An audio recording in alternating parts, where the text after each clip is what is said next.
5, 4, 3, 2, 1, 0. All engine running. Liftoff. Are you ready to level up? The podcast for leaders, entrepreneurs, and business with your hosts, Jose Medina and Crystal Garcia. It's time to level up. In war, you are forced to see humanity at its absolute worst. And you are also blessed to see humanity in its most glorious moments. War teaches you about sorrow and loss and pain.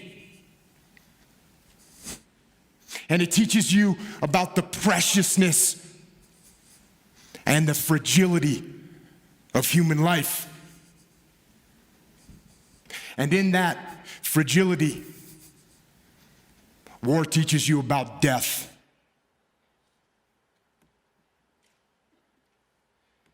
But war also teaches you about brotherhood and honor and humility and leadership. And unfortunately, war teaches you the most when things go wrong. And for me, one of the most impactful lessons that I learned from war was in the spring of 2006 in the city of Ramadi, Iraq, which at the time was the epicenter of the insurgency, where brutal and determined terrorists ruled the streets with torture and rape and murder.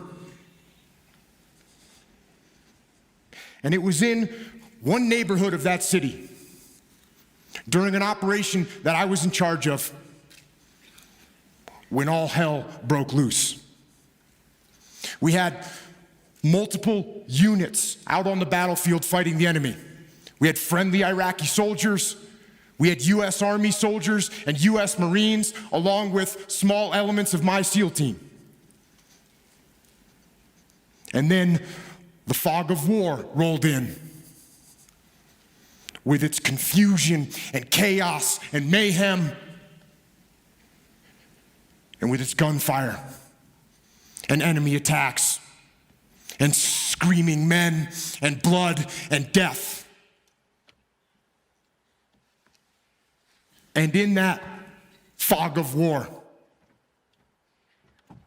through a series of mistakes and human error and poor judgment and Murphy's Law and just plain bad luck, a horrendous firefight broke out. But this firefight, it wasn't between us and the enemy. This firefight, tragically, was between us and us. Friendly forces against friendly forces. Fratricide. The mortal sin of combat.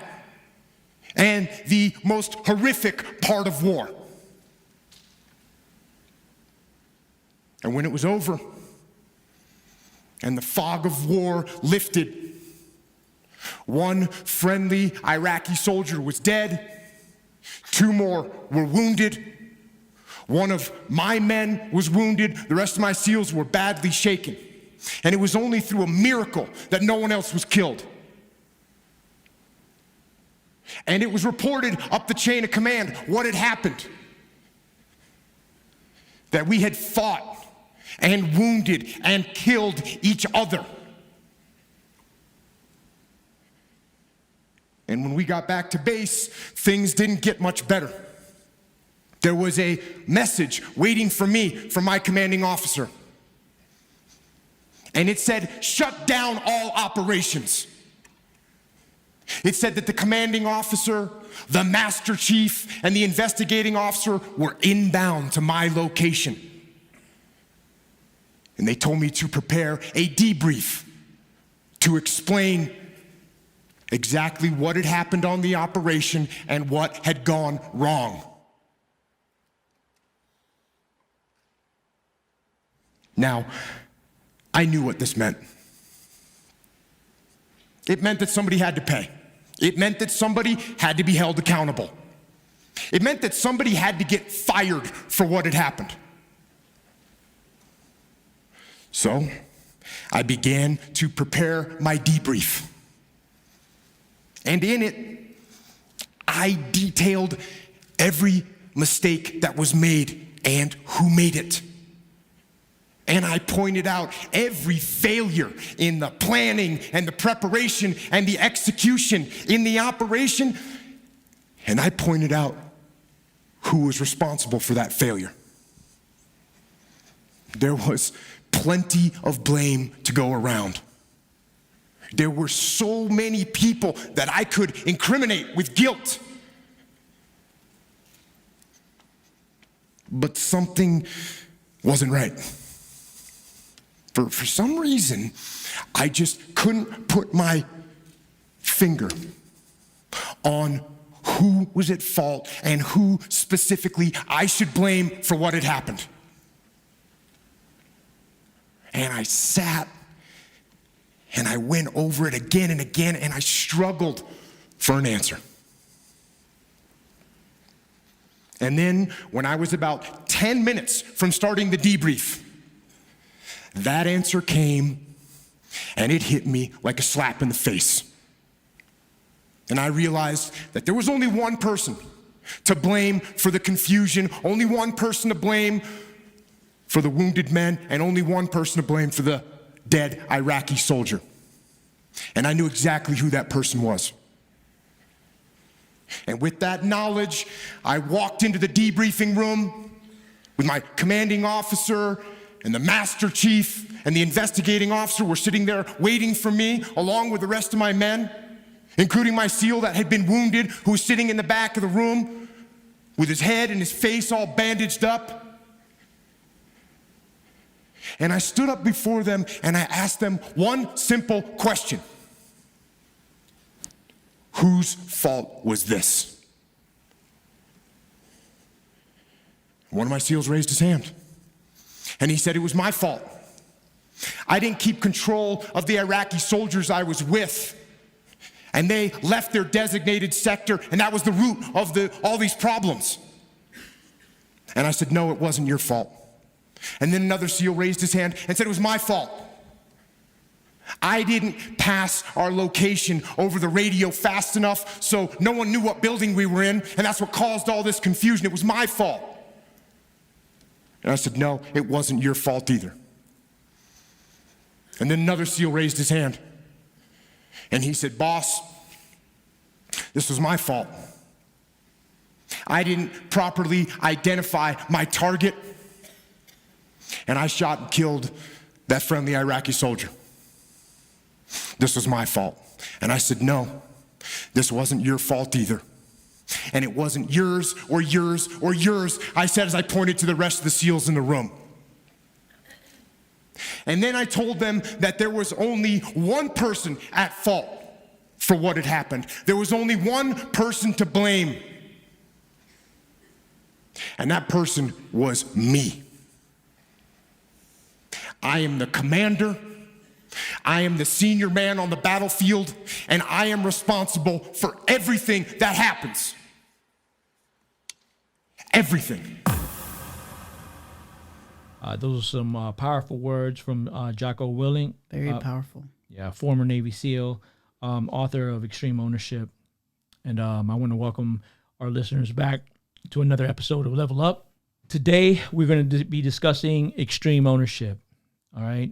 This is one of my personal favorite topics to talk about. Definitely one of my top values. And I'm sure it's also one of Crystal's as well. So last week we discussed the art of being a goal digger, how we set and tackle goals with swiftness. I want to read an excerpt from the book Extreme Ownership by Jocko Willink, which is who you just heard, and Leif Babin. And it reads, of the many exceptional leaders we served alongside throughout our military careers, the consistent attribute that made them great was that they took absolute ownership, extreme ownership, not just of those things for which they were responsible, but for everything that impacted their mission. These leaders cast no blame. They made no excuses. Instead of complaining about challenges or setbacks, they developed solutions and solved problems.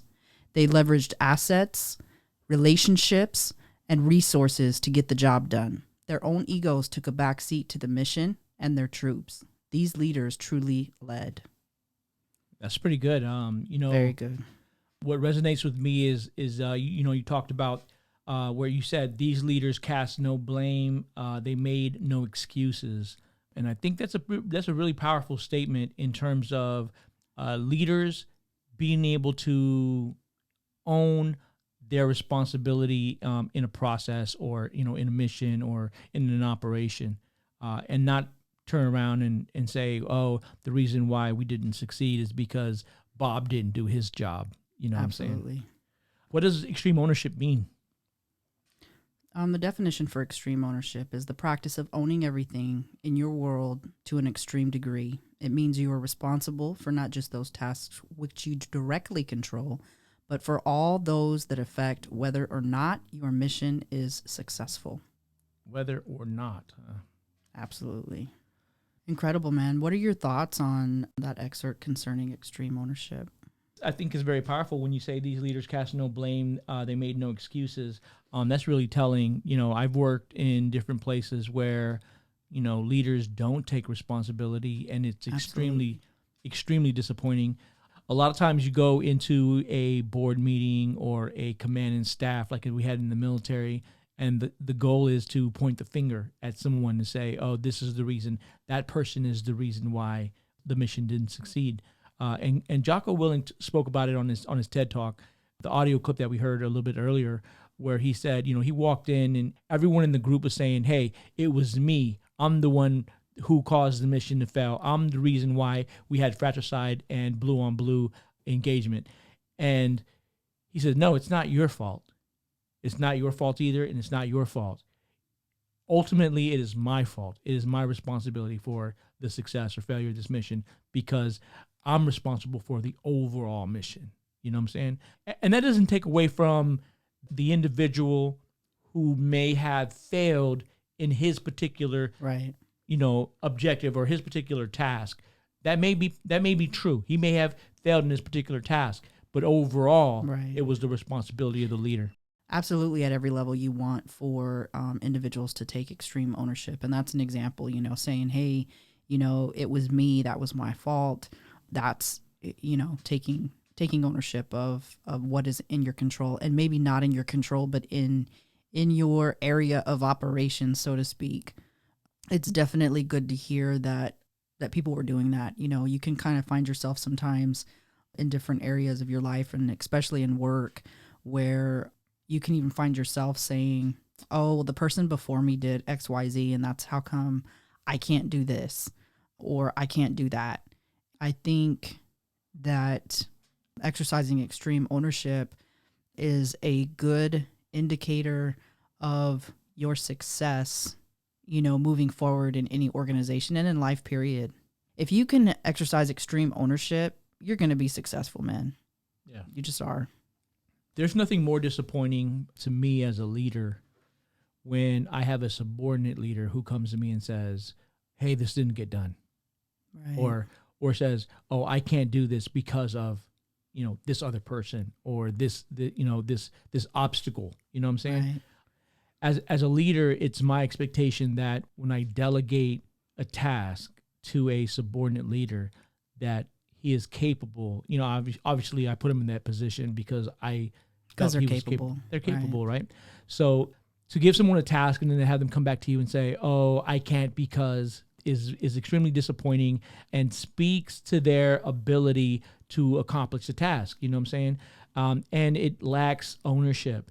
It has a lot to do with, coming up with the solution that you need in order to, to do what you need to do. But also, because not finding a solution is much easier. Yeah, well, Sure. Yeah. And a lot of times you find that those subordinate leaders who still need development or are still struggling in their role, don't understand that aspect of it. And so they'll bring the problem back to the person who gave it to them. You know what I'm saying? Say, I couldn't get this done, so here it is back on your plate. And, in my experience, I've had multiple examples of individuals who came up short. And rather than just say, hey, listen, this is on me. I didn't do what I was supposed to do. I didn't supervise a task, or I didn't double check, or I didn't check in with the individual that I delegated it to. Therefore, it didn't get done. And I've been in situations where I'm also tempted to shift that blame to say, oh, it's because, this person or that person. And, Right. and I've got to sit back sometimes. I've had to sit back in different situations, in my career where I said, did I do everything that I could have done to ensure that this was successful? Right. And what you find is, I would say 99% of the time, there's something else you could have done. Absolutely. Yeah, there's one more thing that you could have done. You could have, called and checked in. You could have woke up early and arrived, 15 minutes earlier. You could have, delegated to a different person who was more capable of performing that task. There's always something else that could have been done. And it's really funny that we're having this conversation, because I had a conversation yesterday with our ops manager, and we were talking about, he's in an operation where a leader has delegated a task, but hasn't given the employees the tools to execute that task. Right. And he was asking me, whose responsibility is that for that mission failure? And my response to him was, it's the responsibility of the first person who identifies the problem, right? Right. So the first person who looks and goes, oh, we don't have enough brooms to sweep all these aisles, that's the responsibility of that person to realize that he can't execute his task, and then to come up with a solution to solve that problem. And that solution can be, I need to order brooms, Right. or I need to order dustpans. Also, I need to inform my chain of command or my leadership team that I'm not capable Right. of performing this task. So, extreme ownership in that situation is not stopping at, we don't have all the tools. It's saying, hey, man, we don't have all the tools. I need the tools in order for me to be able to make this successful. Not just stopping and saying, oh, we don't have the tools, so, this is on them for not setting us up for success. you know? Right. And I've been in situations, I've been in different warehouses and distribution centers where I'll walk out, I'll assign a task, like, for example, clean up the docks. And I'll come out and the docks won't be clean. And in my inspection of the task that I assigned, I'll say, hey, why didn't the docks get clean? And I'll call my supervisors. And the response will be something like, well, we didn't have enough trash cans. Okay. And then I have what we call a learning opportunity, right? So, all right, so let me walk you through the process. So I gave you a task, and rather than come back to me and say you didn't have all the tools to execute what I gave you, you just didn't do it, And I go back to the conversation that I had yesterday, because sometimes a leader can assign a task with an assumption in mind, thinking that you do have the tools. Absolutely. In your mind, you're thinking everything's there for you to be able to execute the task that I have assigned. And it's the responsibility of that next leader or that person who's executing, whoever the responsibility falls on to execute, it's their responsibility to come back and say, hey, I need some help. Right. Or, hey, I need further guidance. I need further instructions. But that doesn't relieve the responsibility from the leader who assigned that task to make sure that it gets done. Absolutely. So that's the part where me coming out to the floor, walking the docks, seeing that there's still trash there, and saying, okay, I assigned a task and it didn't get done. How did I fail in assigning that task that resulted in that task not being accomplished in the direction that I gave? Right. Was I not clear? Did I not give the tools? Did I not give enough instructions? Right. Did I not assign that task to the right person? To me, it's like a relay race. So that leader passes you a baton and says, all right, here, go. And of course, you're both responsible for the outcome of that race, right? Even though you might have passed off your portion of that relay race, you're still responsible for the overall success of that race. Right. So if on your leg of the relay race you're having issues, you've got to make it known or your entire team fails. Sure.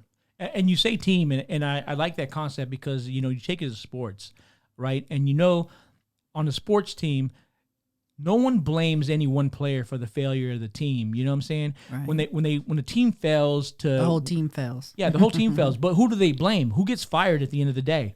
It's the coach, right? Yeah. They look at the coach and they go, "Hey, you're the coach. It's your responsibility to make sure that we win, and we didn't win." You know what I'm saying? Which means, it doesn't matter if the individuals on the field did their job right or they did not do their job right. It's your job to say, he's not performing at his optimal level. I need to replace him. Right, absolutely. Or we're playing on a field where it's it's wet, and I need somebody who operates efficiently in that terrain. You know what I'm saying? It's like, and that's the same thing in combat. And we heard Jocko talk about that in his TED Talk, and he writes about it in his book. The buck stops with the person who is leading the team. Right. And this is what you find, and I think this is my favorite part of the book, Extreme Ownership, is that Jocko talks about the fact that when the leader has extreme ownership, it encourages the subordinate leaders to also have extreme ownership. Right. And he kind of talked about it in the TED Talk where he walked in and he goes, "Hey, do you guys know why this mission failed?" And you had multiple people in that room standing up saying, "Yes, it failed because I didn't do." You know what I'm saying? "I didn't do this," or "I didn't do that." And he goes, "No, it falls on me, guys. It's my responsibility." And, he walked into a room where he was prepared to be fired. You know what I'm saying? And sometimes that can be humbling. More than humbling. If you've ever been fired, it can be a little bit more than humbling. It can be a scary experience. It can be intimidating, especially when you're a proud person. You feel like you've sacrificed and given 100%, and you came up short. And so it takes a lot to walk into a room like that with your boss and your boss's boss and your boss's boss's boss, and then to say, "Hey guys, this is on me. I screwed this one up. And if anybody should take the blame for it, it is I." That's great, man. Yeah, I definitely love his book. What's been your experience with extreme ownership? So one in particular, when I was deployed to Afghanistan, this was my first deployment. I know I talked before about how I wasn't too happy about being in the TOC. Well, the job that I was assigned was to be in charge of the medevacs for our area of operations, which is about the size of West Virginia, so pretty big. And basically when any of our troops were attacked, or even when, we had to medically care for the enemy, we would launch, medevacs. And so that request would come up, and basically what my job is to ensure that medevac launched, that it went to the appropriate facility based on the injuries and number of injuries, and that medevac took place as quick as possible, and obviously that we saved the most amount of lives that we could. And so this one particular night, so I was used to working with Special Forces a lot. So Special Forces, when they do their missions, and I've got to be careful what I share here, but they always have additional resources available at their disposal due to the level of engagements that they have. So they always have medical personnel standing by, additional aircraft, and they do it so often that they're so well oiled at doing it that they're just really good at what they do.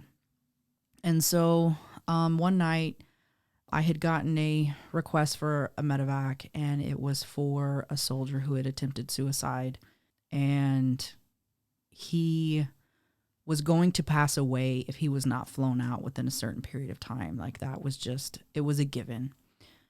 Unfortunately, during this same time, air was what we call black. So red is bad. Black is nobody's supposed to fly because it's that dangerous. And that can be due to visibility, enemy in the area to a large degree, something going on. So just a number of different things. So air was black, and already this was a challenge. So I could have said, hey man, we can't get a bird. Sorry, you're going to have to figure something out. And I'm like, no, I can't do that. So I said, we have some all-weather birds. I'm going to contact these guys. They're a little bit further away, which is something generally you don't want to do. But I knew that I couldn't launch a bird otherwise. So I got this all-weather bird to come out. They tried twice. They did 2 passes, which is basically 2 tries. By a weather bird, you mean a helicopter that an Yes. all So weather. it's the Black Hawk version that the Air Force has that's built to withstand certain weather conditions. Gotcha. And also has Air Force specially trained medical personnel that do things like shimmy down a rope and things of that nature to actually get wounded and stuff out of areas. So I contacted them. I said, look, guys, we got this guy. He's not going to make it. Like, he's got it. We can't wait until air's green, amber or red. We've got to get this guy out or he's going to pass away. They said, all right, we're going to try our best. So they tried twice. On the second try, one of the birds crashed. Oh, wow. So, of course, this is upsetting. And at this point, like you have this gut-wrenching feeling and you're like, is this worth it? What do I do now? And I said, you know what? The Special Forces guys that I worked with a lot, coordinated a lot of medical stuff for their missions. I called him. He had told me at one point, he said, listen, man, if you ever need anything, give me a call. If you're ever in a pickle, give me a call. I said, okay. So I picked up the phone. I said, listen. And, this sounds like this was a huge amount of time that's passed, and it wasn't. This all took place in a very short amount of time. So I called him and I said, listen, man, I said, the Air Force bird, they just had an accident. They've tried twice. They've told me there's absolutely no way they can get in to get him. We can't keep him alive any longer. And with air red, also roads are red as well. We had a team that went out, a quick response force that went out and got some meds that were needed to keep him alive. And we were running out of the meds. So that this was our last stitch effort. And I sat there, for a quick second and I thought, I think about the parent who gets the news that that their family member passed away. And I wanted to do everything in my power. So when I called him, I said, listen, man, I said, they're not going to come back out here. Is this something you can help me with? Now, for starters, the funny thing is they don't have all-weather birds because they're Army. So they didn't have an all-weather bird. They had a regular Black Hawk. And he said, listen, man, we're coming. We're going to come get him, and we're going to get him out of there. I got you.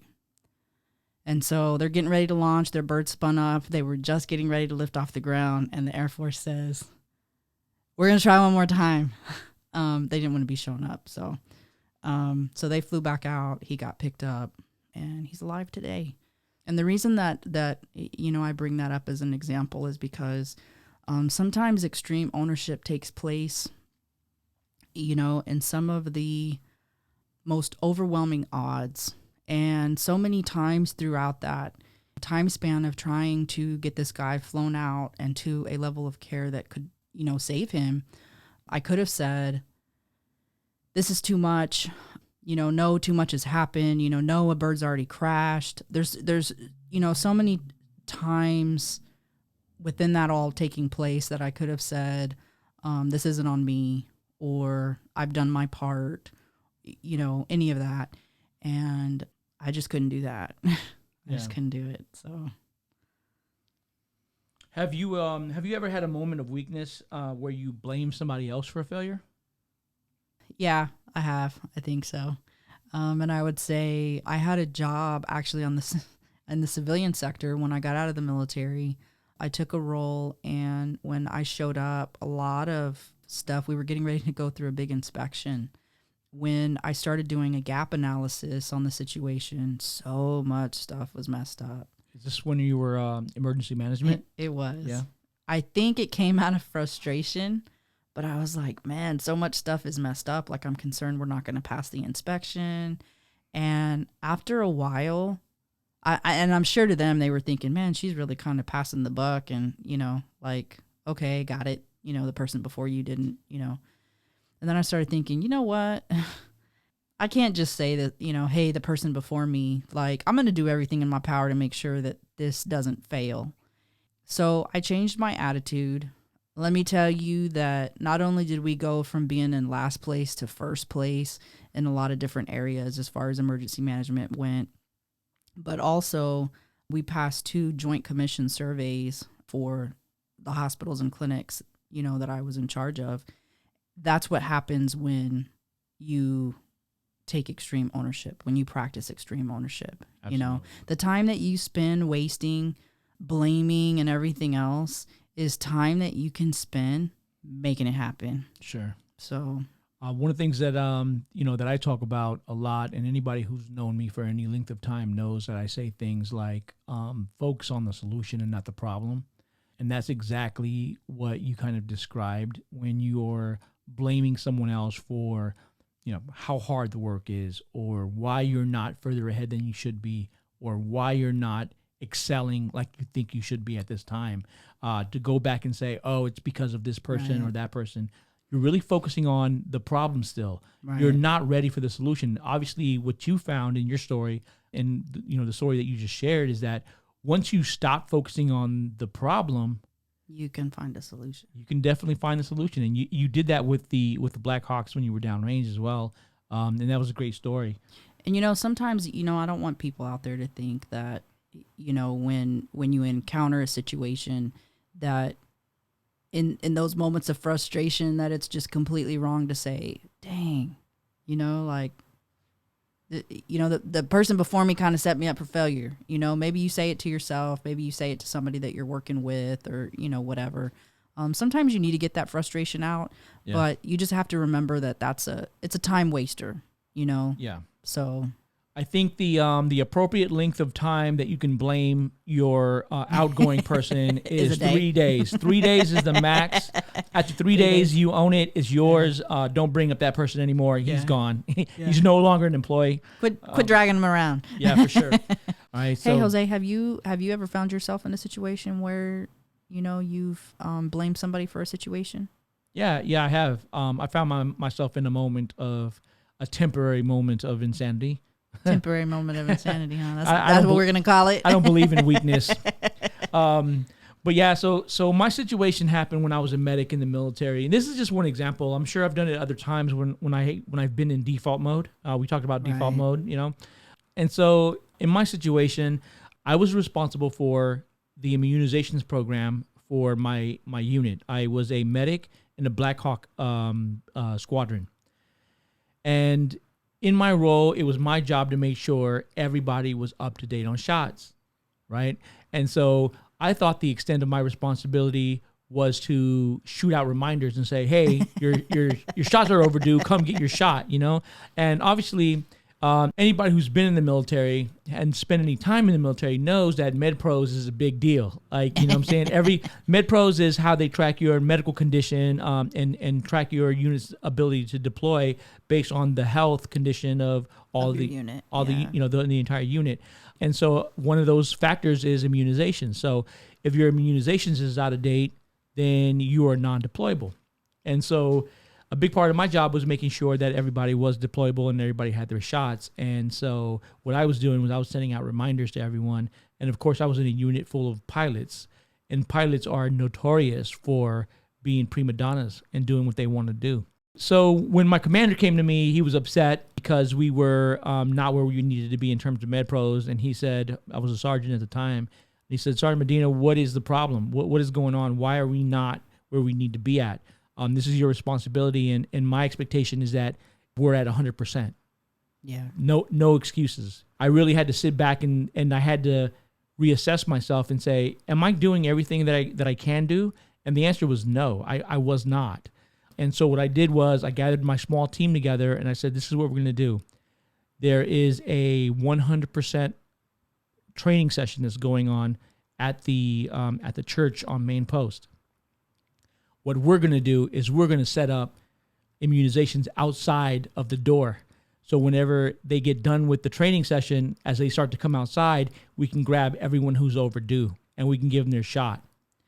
And so that's exactly what we did. We set up outside, and as the training let out, we just grabbed people as they walked out the door and said, okay, you are due for a shot. Come over here and get it. And they were shocked that They were shocked that we were giving shots outside. You know what I'm saying? We set up a little field table and had our immunizations ready to go. We immunized everyone there on the spot, updated their medical records appropriately, and within the next day we were at 100%. And that's the true act of having extreme ownership. Absolutely. You know, there's no excuses. There's nothing that you can't do in order to accomplish that mission and get that done. So, and we did. And that's such a perfect example of real world success. It's one of the reasons that the military is so successful at what it does. Absolutely.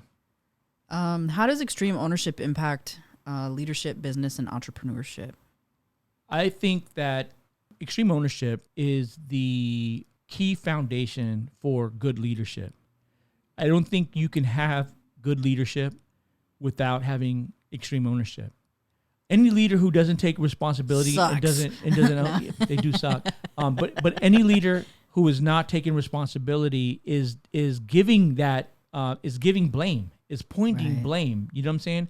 And there's nothing worse than going into a meeting in a company that's failing and having the person who's running it turn to you and say, "You're the reason our sales is not where it needs to be at. You're the reason why our turnover is so high. You're the reason why we have so many safety incidences," without turning the finger on himself and saying, "What is it that I'm doing that's not causing us to hit those key objectives?" You know?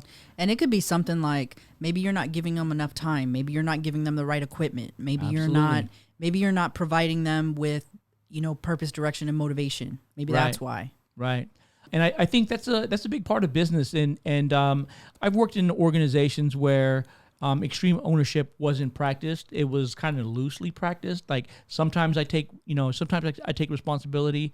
Sometimes I point the finger.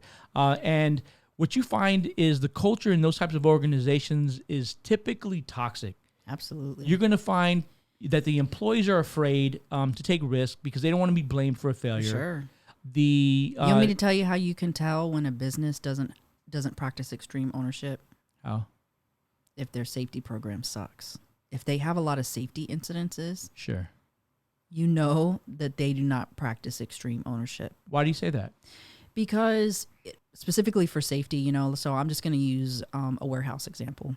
So let's say that you've got some forklift drivers who drive around, and obviously it's very important for them to be safe because they're driving around people and carrying loads, and they could drop loads or anything, tip over, run into somebody, run over somebody. And so if there's constant accidents, so let's say that all of their forklift drivers are getting in accidents, running into walls, maybe running somebody over, then one, that tells me that things are not identified. So like near misses are not identified and called out because people are either scared or because safety hasn't been made a priority. Right. And so if that's not occurring, and if people aren't saying, "Hey, this is my fault," or "Hey, I'm falling short here," then it's going to continue and continue and continue. So I've been in a number of different places where I've seen if their safety's failing, then they lack that extreme ownership. They lack absolutely. extreme ownership. Yeah, absolutely. I agree with that. And I don't think safety is the only place where that happens. Oh, Yeah. absolutely. I think that's a Yeah. good indicator. But you also have quality issues. You For also sure. have extreme overtime. You have extreme turnover. Like those are all symptoms of a workplace that is not functioning properly. Absolutely. Because a leader at some point, a leader in some level of the organization is not owning his responsibility. And not doing the things that he needs to do. He's not looking at those issues and resolving those issues. Absolutely. What's the biggest mistake that you've taken ownership for? Kind of scanning back over, my time in the military, I was running the schoolhouse as the NCOIC of the logistics training department. I had multiple senior, I wouldn't say senior, they're mid-level NCOs, they're E6s, E7s that fall under my command. I'm responsible for, making sure that they're meeting the standards and that making sure that they're doing their jobs and making sure that they're, staying fit. But also because of the hours of the schoolhouse and the role of the schoolhouse and what we do there, a lot of those individuals are trusted to maintain their own standard. They're trusted to do what they need to do in order to, meet Army APFT requirements, the physical fitness requirements and whatnot. And a lot of times those guys are doing, if you've ever been an instructor in the schoolhouse, you do PT on your own. You keep your own physical fitness standards up. Obviously, I do my own physical standards, and you try to treat those individuals as adults. When they fail something, then typically there's a little bit more of a structured program for those guys, right? And so in this scenario, what happened where, one, I didn't take full ownership was I had an NCO that had been selected to go to drill sergeant school. I knew that her date was coming up. The installation had a program where when you were selected for a school like that, like drill sergeant, the standards are a little bit more strict. They're a little more strict because they don't want to send anybody to school and fail, because that's a career ender, right? Absolutely. So they want to make sure that whoever they do send is going to meet the standard. And not only that, but as a leader at that level, at the installation level, you get called out for those guys that go to school and then fail out, as if you're not doing your job. It's extreme ownership, right? And so my NCO that I had under me, she was barely making the cut when we graded her on her APFT. She was a female, but when we graded her, she was barely making the cut. She was passing, but just barely. And she always just barely passed. And that didn't raise a flag for me. That didn't make, generate any type of awareness that I needed to be more involved. And so I didn't kind of own that leadership responsibility that I had to that NCO to make sure that she was prepared and she was prepared to be successful. And so you could just imagine she went to school and she got there, and guess what happened? Oh, no, she failed. She failed out.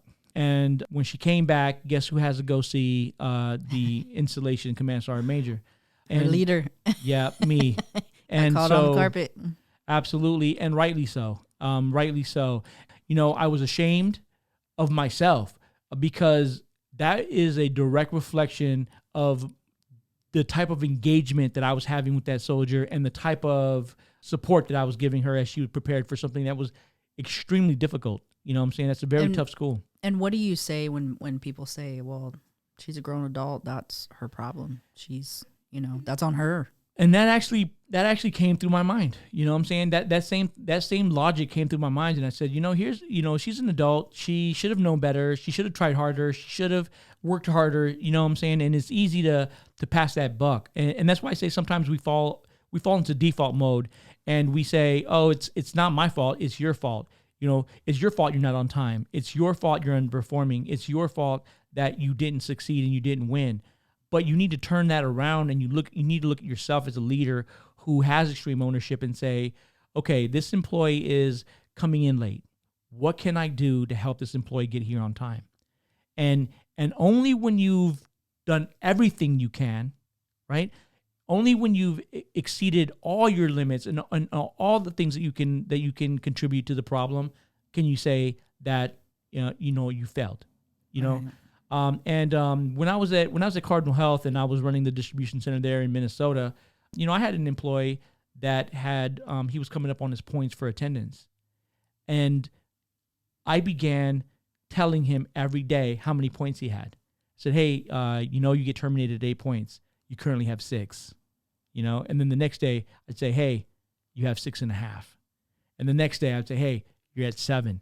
And I'm telling you this because I'm trying to own the fact that I need to try to help you be as successful as possible.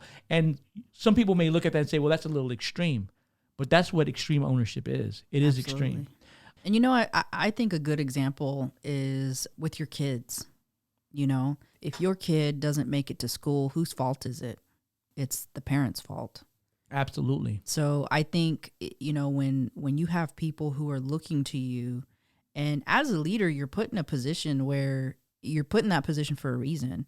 So you have people who are looking to you for that purpose, that direction, and that motivation, and you owe it to them. Right. You definitely owe it to them. Yeah. When when I was probably at Amazon for about 4 months, and I'd been working the second shift. I was on nights, And the day operations manager, my counterpart during the day, got promoted to a senior ops position. And so they shifted me from night shift to first shift to assume her responsibilities. And it was a major role in the operation. I was the only person that was briefing the GM and the AGM and the senior staff. And every morning I was expected to go into that meeting, to that briefing room, and present about 100 different metrics on quality in terms of how we're doing as a business and how we're functioning. And this was my very first meeting, my very first one. I had never been in one before. It was my day one in that role. And I went into that meeting and I completely bombed that meeting. I didn't know the metrics. I wasn't prepared. I couldn't answer some of the questions. I just didn't know enough going into that meeting. My boss, he was a senior ops. He said, "Hey, Jose, I want to talk to you after this meeting's over." And he pulled me into an office and he said, "Listen, I am extremely disappointed in your performance. And if that is the way that you're going to perform, then don't even bother coming to the meeting, because it's just substandard and it's not helping. You're not contributing any value." And he laid out a couple things that he kind of thought I was coming up short on, like maybe 5 points, where he was like, "Hey, you could have done better, and you should have done better."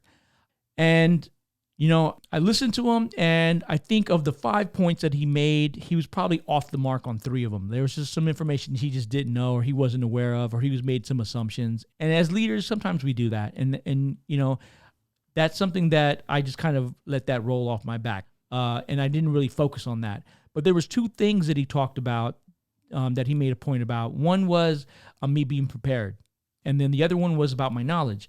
And those are both things that I can definitely 100% contribute. Those are 2 areas where I can 100% improve. And so I took those 2 bullets of from his statement that he, the feedback that he gave me. And I said, okay, this is my game plan on what I'm going to do to improve and own the position and own the role that I'm in and be successful. Because I could have done something totally different. I could have said, well, you know what?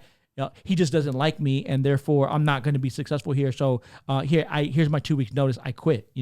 Or try to go to a different department that was easier.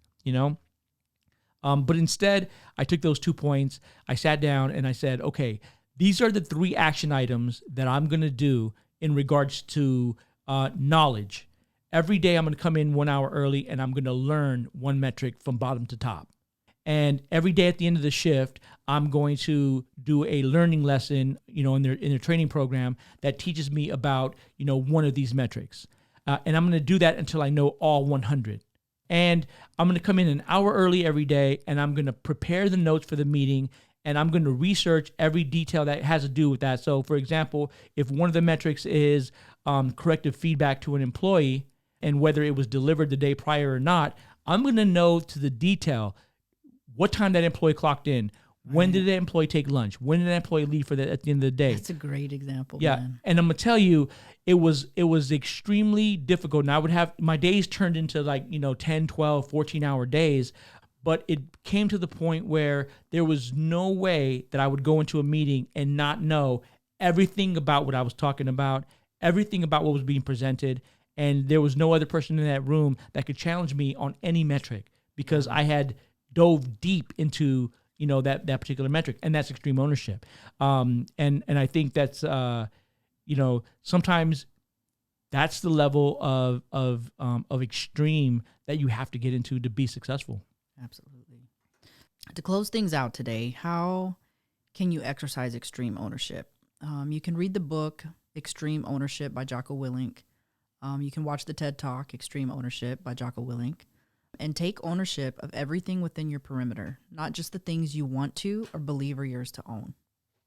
I want to thank all our listeners out there. The list is growing. I remember a few podcasts ago, we were talking about only having 1 listener, and I've gotten multiple phone calls talking about the impact that some of our podcasts have been making on some of our listeners, and we definitely encourage that feedback. Please continue to reach out. We definitely want this podcast to be something that is engaging, allows you to self-reflect, allows you to take the lessons that we're sharing in this podcast and be able to apply them in your life in terms of your personal growth, your relationship, and your business goals, your professional goals, and then be able to improve. That's kind of the whole mindset behind leveling up, having an undeniable level up. It's not just a slide, a little bit of a level up. It's not just a nudge. You're not stepping on your tippy toes. No, this is a level up that you means you're taking it to the next level. You're going from being a C player to a B player, and from a B player to an A player, stepping up your game.